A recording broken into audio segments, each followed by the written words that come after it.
Assalamualaikum warahmatullahi wabarakatuh. Perkenalkan, nama saya Fariza Poja Purnama, peserta BIMTEK Kepala Laboratorium UPI gelombang 44 dengan nomor peserta 44025. Pada kesempatan ini, saya akan memperkenalkan dan mensimulasikan suatu software manajemen laboratorium komputer yang bernama VEON. VEON singkatan dari Virtual Eyes on Network. Materi ini diajarkan oleh instruktur kami yang bernama Jajang Kusnendar MT. Dan ini merupakan salah satu bagian dari untuk pemenuhan tugas pembelajaran tersebut. Ya, baik. Sebelum saya melakukan simulasi mengenai aplikasi VEON ini, saya akan menjelaskan terlebih dulu mengenai gambaran umum VEON itu seperti apa sih. VEON atau singkatan dari Virtual Eye on Networks adalah perangkat lunak yang bisa membantu dalam manajemen laboratorium komputer, di mana komputer sebagai pengelola disebut sebagai komputer server atau master yang akan melakukan monitoring terhadap komputer-komputer yang akan dikelolanya secara jarak jauh atau istilahnya di remote. Komputer-komputer yang dimonitor ini selanjutnya disebut komputer klien. Kemampuan melakukan monitoring ini dilakukan dengan syarat bahwa komputer-komputer tersebut harus saling terhubung satu sama lain dalam suatu jaringan komputer, baik melalui kabel dan nirkabel. Nah, kemudian kita masuk ke prakteknya. Nah, sebelum kita praktek, apa yang harus disiapkan? Tentunya harus mempersiapkan mendownload dan menginstal aplikasi VEON tersebut. Pertama, kita harus memastikan spek laptop atau komputer yang kita miliki. Nah, Bapak Ibu, bagaimana caranya?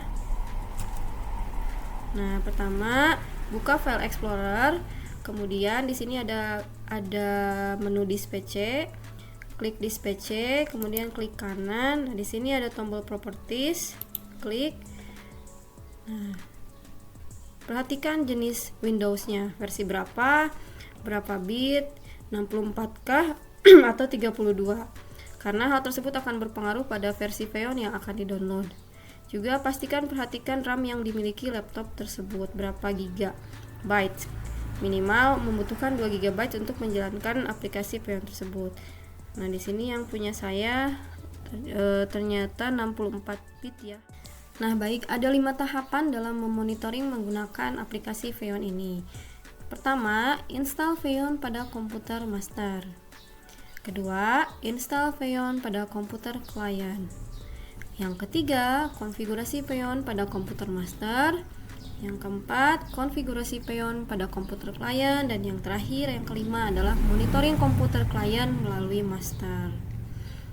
Nah, kemudian Bapak Ibu, di sini ada fitur-fitur VEON. Nah, nanti saya akan menjelaskan fiturnya bersamaan dengan simulasi yang akan saya lakukan.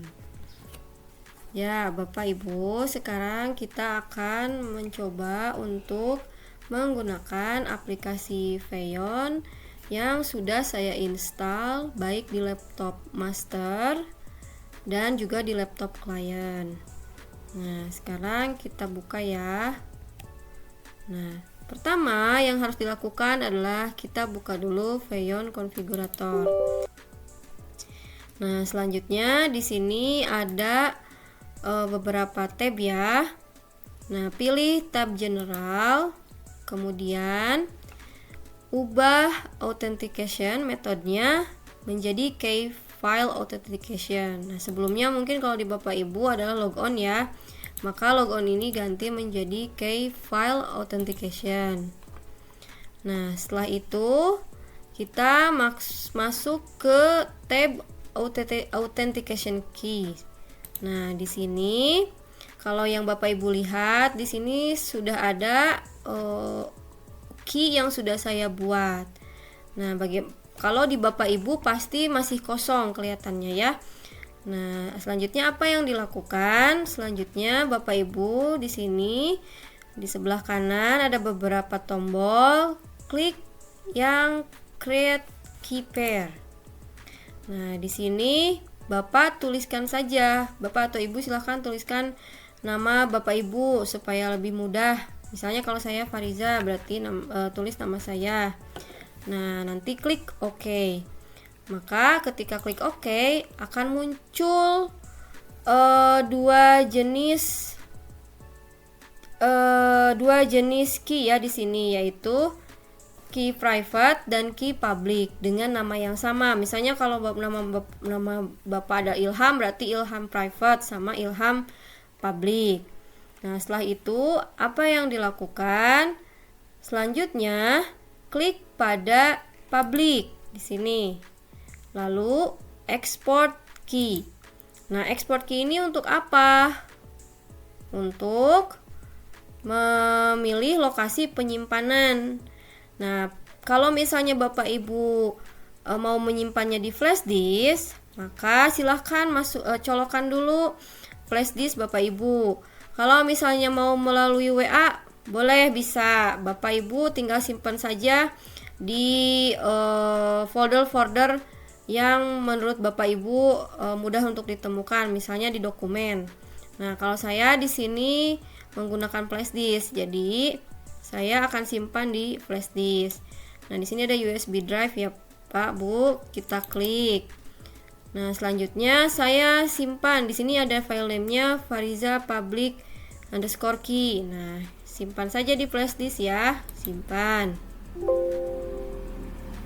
Nah, nanti ada tulisan has been exported to drive E ya, berarti kan sudah sukses ya. Selanjutnya adalah Oke Bapak Ibu, tadi sudah diekspor ya ke flash disk. Nah, flash disknya kemudian pindahkan kepada komputer klien. Nanti pada komputer klien buka hal yang sama, yaitu membuka Feon konfigurator.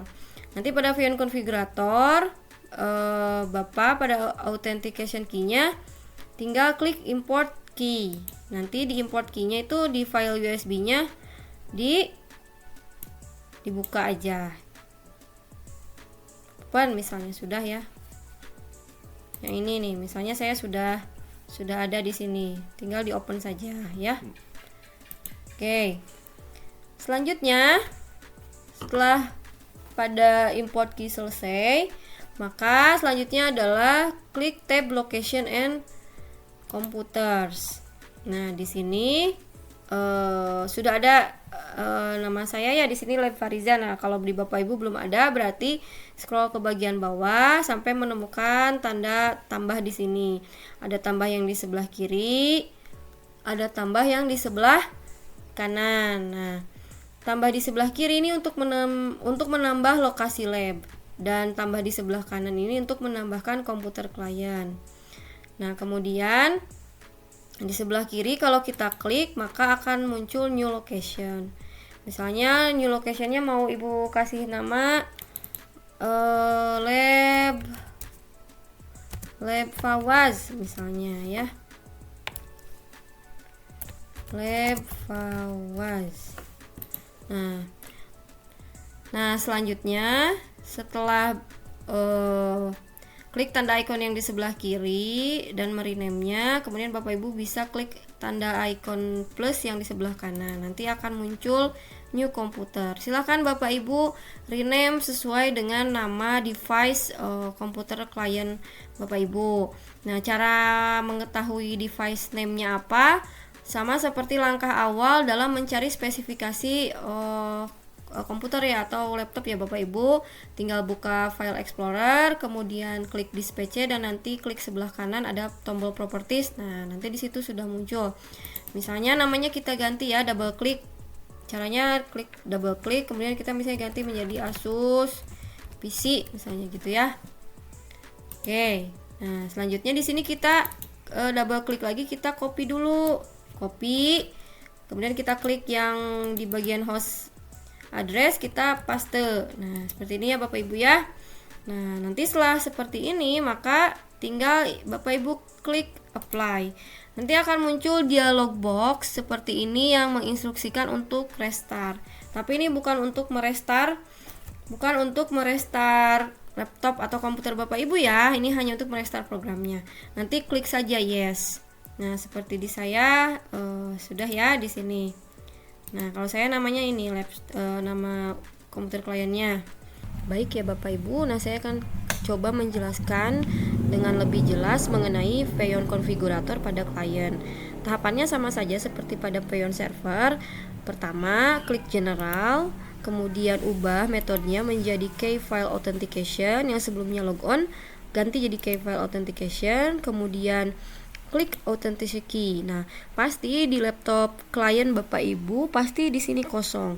Nah, tadi kan sudah menyimpan Authenticity Key-nya di flash disk ya kalau saya. Nah, nanti klik import di sini, import key, kemudian klik tadi simpennya di flash disk. Misalnya kalau di flash disk nanti ketemu di flash disk nanti ketemu tempat tadi saya menyimpan key saya. Nanti tinggal open, kemudian nanti akan muncul seperti ini yang public. Nah, selanjutnya setelah import masuk ke location and computers. Nah, di sini pasti di sini ditulis lagi nama labnya yang sesuai tadi di Feyon Server tadi Bapak Ibu menulis misalnya Lab Fariza, maka harus sama penulisannya Lab Fariza gitu ya, tidak boleh berbeda. Nah, di yang bagian komputer ini tidak usah ditulis apa-apa. Nah, hanya di bagian yang locationnya saja ya Bapak Ibu. Jadi yang komputernya tidak. Nah, nanti setelah itu baru nanti apply, nanti akan minta reset. Bukan reset, maksudnya akan minta restart. Nah, restart saja karena itu yang ngerestart sistemnya, bukan laptop Bapak Ibu. Nah, setelah itu selesai di Feyon Configurator Client. Nah, tinggal nanti kita akan memonitoring betul nggak sudah terhubung dengan antara Feyon Master dan Feyon Client tersebut. Nah, tahap selanjutnya adalah kita masuk ke Feyon Master ya Bapak Ibu ya, karena di tahap Feyon Configurator ini sudah selesai sampai sini. Selanjutnya kita akan buka Feyon Master ya. Nah, kita akan buka Feyon Master. Oke, nah ini ada tampilan Feyon Master ya Bapak Ibu. Di sini banyak sekali menu-menunya ya. Nanti kita coba fiturnya satu-satu. Nah, tadi supaya kita tahu bagaimana sih sudah terhubung dengan komputer klien atau laptop klien, maka klik monitoring. Di bagian bawah itu ada location and computers. Bapak Ibu klik. Nah, di sini kan sudah ada banyak tuh. Ada Lab Fariza, Lab Fawaz, Lab Ilham. Nah, coba Bapak Ibu klik. Tadi sudah menuliskan nama labnya apa. Kalau saya kan Lab Fariza, berarti saya klik. Nah, maka di sini muncul ya komputer klien saya sedang apa gitu. Maksudnya muncul lah tampilannya. Nah, kemudian kalau misalnya kita klik Lab Fawaz, ada nggak ya? Oh, ternyata nggak ada karena memang kan belum terkoneksikan ya. Nah, kita langsung ke sini aja ya. Nah, sekarang kita akan mencoba fitur yang ada di Feyon ini ya. Pertama kita akan menggunakan fitur demo. Fitur demo itu untuk apa sih? Fitur demo itu adalah untuk share screen ya. Baik share screen dari komputer master atau share screen dari komputer klien. Nah, mirip-mirip seperti Zoom lah Bapak Ibu ya. Hanya saja kalau di sini kita bisa men-share screen komputer klien. Nah, kalau mau men-share screen komputer klien, kita bisa pilih ini, share selected user screen in full screen mode. Kita coba ya. Nah, ini tampilan dari screen komputer klien ya Bapak Ibu ya. Nah, ini kita akan misalnya kita lagi mau ngecek tugas siswa gitu ya, lagi ngerjain apa. Nah, kita bisa ketahuan di sini siswanya sedang mengerjakan apa ya Bapak Ibu ya. Nah, kemudian bagaimana untuk menghentikannya? Untuk menghentikannya Bapak Ibu kembali lagi ke tampilan Feyon Master yang awal, kemudian di sini ada stop demo, tinggal di stop saja. Nah, maka akan berhenti ya, tidak akan muncul lagi. Nah, tahap selanjutnya adalah kita akan menggunakan fitur lock. Fitur lock ini untuk apa sih? Fitur lock ini untuk memungkinkan master mengunci invite input device seperti mouse atau keyboard pada komputer klien. Misalnya digunakan ketika terlihat ada siswa yang tidak fokus saat ada penjelasan materi dan membuka aplikasi di luar instruksi, misalnya browsing YouTube, main game, dan lain-lain lah ya saat pelajaran berlangsung. Coba ya kita akan klik lock. Nah, apa yang tampilannya seperti apa? Nah, nanti tampilannya akan seperti ini ya di komputer kliennya akan muncul kunci di sini supaya siswa menjadi perhatian ya bahwa sedang berlangsung, tidak boleh melakukan aktivitas di luar pembelajaran ya. Sekarang kita masuk ke fitur remote ya, tapi sebelumnya kita unlock dulu ya. Unlock. Nah, oke. Selanjutnya kita masuk ke remote view. Nah, remote view ini untuk apa sih? Remote view ini untuk memonitor aktivitas pengerjaan pada komputer klien. Misalnya kita pengen tahu siswa lagi ngerjain apa. Nah, kita bisa lihat ya remote view. Oh, ternyata siswa memang sedang mengerjakan tugas ya Bapak Ibu. Kita bisa lihat memang sedang mengerjakan tugas ya. Nah, selanjutnya kita coba fitur lainnya, tinggal di close saja. Nah, ini ada remote control. Apa bedanya remote view dan remote control? Kalau remote view itu kita hanya bisa lihat. Kalau remote control kita bisa menggerakkan input device-nya seperti mouse atau keyboard ya. Nah, pada komputer klien kita coba ya. Nah, ini ternyata kita bisa ngetik halo lagi apa. Jangan lupa kerjakan tugasnya ya. Nah, seperti itu ya. Jadi kita bisa mengontrol ya, menggerakkan device mouse, dan kita juga bisa mengetik gitu ya. Nah, kita bisa scroll. Nah, seperti ini ya. Oke, selanjutnya ada fitur apa? Nah, selanjutnya ada fitur power on, reboot, power down. Nah, tapi kalau ini tidak untuk disimulasikan sekarang ya Bapak Ibu ya. Kita coba fitur yang lain saja ya. Tapi penjelasannya seperti ini ya. Power on itu untuk menyalakan semua komputer yang terhubung tanpa harus kita satu-satu menuju ke komputer tersebut. Jadi kita akan menghemat atau mengefisiensikan waktu ya gitu. Daripada ribet, misalnya ada 20 komputer harus kita matikan, ribet kan harus datang satu-satu. Nah, bisa kita klik power on ya gitu ya untuk menyalakan komputer. Nah, kemudian yang reboot ini untuk apa? Sama ya, untuk namanya juga reboot ya, seperti restart, sama untuk merestart komputer klien. Power down berarti untuk shutdown ya, mematikan. Jadi intinya ketiga fitur ini untuk mengefektifkan waktu kita. Bayangkan saja kalau misalnya di lab komputer ada 40 laptop atau 40 komputer, maka Bapak Ibu tidak usah pergi satu-satu pergi ke mematikan atau menyalakan komputer tersebut. Cukup klik power on, reboot atau power down. Nah, selanjutnya kita ke fitur lain ya, yang ke fitur lain aja ya. Di sini ada text message ya Bapak Ibu. Text message ini untuk apa sih? Untuk mengirimkan pesan teks kepada semua komputer klien. Misalnya digunakan saat memberikan tugas baru atau instruksi khusus untuk membuka link tertentu saat pembelajaran berlangsung.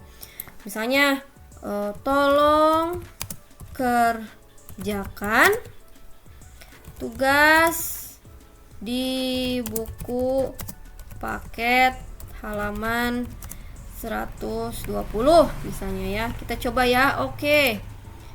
Nah, bagaimana mengetahui sudah masuk nih message atau teks yang Bapak Ibu kirim? Ya, kita remote aja lihat di sini ya, sudah masuk belum? Nah, ternyata sudah masuk ya. Tolong kerjakan tugas di buku paket. Aduh, salah ketik lagi. Halaman 120. Nah, sudah. Selanjutnya kita akan coba untuk file transfer dulu ya Bapak Ibu ya. File transfer. Nah, file transfer klik. Namanya juga file transfer, berarti untuk melihat untuk mentransfer file-file yang ingin Bapak Ibu kirimkan ya. Misalnya materi gitu ya ke anak-anak. Jadi nggak usah lewat flash disk apa gimana ya. Nah, sekarang kita kirim nih, misalnya ada file ini. Saya akan kirim ya. Nah, di sini klik yang transfer and open destination folder supaya nanti ketahuan nih, nanti kebukanya langsung di folder destinasi foldernya ada di mana ya. Misalnya klik start. Nah, kita coba cek ya Bapak Ibu ya. Kita lihat. Oh, ternyata memang sudah kekirim tadi kan, yang file ini ada nih. Dan selain itu ada juga notifikasi ternyata. Nah, di sini ada notifikasi. Sudah receive file ya. Tugas bla bla bla bla bla. Nah, itu ya fungsinya Bapak Ibu ya.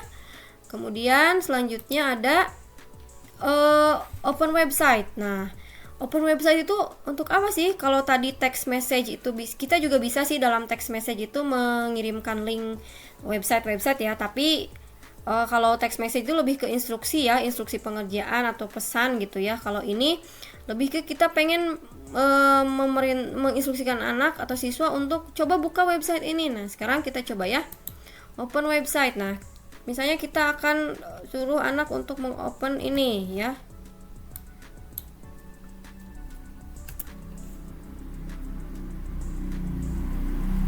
Misalnya kita akan coba ini ya. Nah, coba ya kita oke. Misalnya ini ya. Oke. Nah, bagaimana tampilan pada komputer klien? Nah, kita akan lihat nih di komputer klien.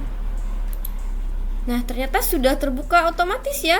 Ketika kita mengirimkan website itu akan terbuka otomatis di komputer klien website yang kita ingin anak untuk membukanya gitu ya, tanpa harus anak itu tersebut mengetik lagi ya. Nah, kemudian selanjutnya adalah fitur apa ya, screenshot ya. Nah, kita lihat fitur screenshot ini untuk apa ya, menjadi misalnya nih ada siswa yang berbuat curang atau misalnya ada siswa yang tidak memperhatikan. Nah, kita ingin bukti betul nggak nih siswa tersebut berbuat curang saat ulangan, misalnya lagi browsing atau lagi belajar tuh bukannya merhatiin malah lagi browsing misalnya ya. Nah, kita screenshot saja. Coba kita lihat ya. Nah, kita bisa klik dulu ininya, kemudian misalnya kita screenshot. Nah, nanti ada dialog screenshot of one computer have been taken successfully. Nah, oke. Nah, kita gimana cara lihatnya? Di sini di bawah Bapak Ibu ada menu tab screenshot ya di sini. Nah, di sini ya kita lihat tuh. Ini hasil screenshotan kita. Nah, ternyata misalnya bener nih anak lagi nggak fokus, lagi lihat yang lain-lain nih selain pembelajaran. Oke.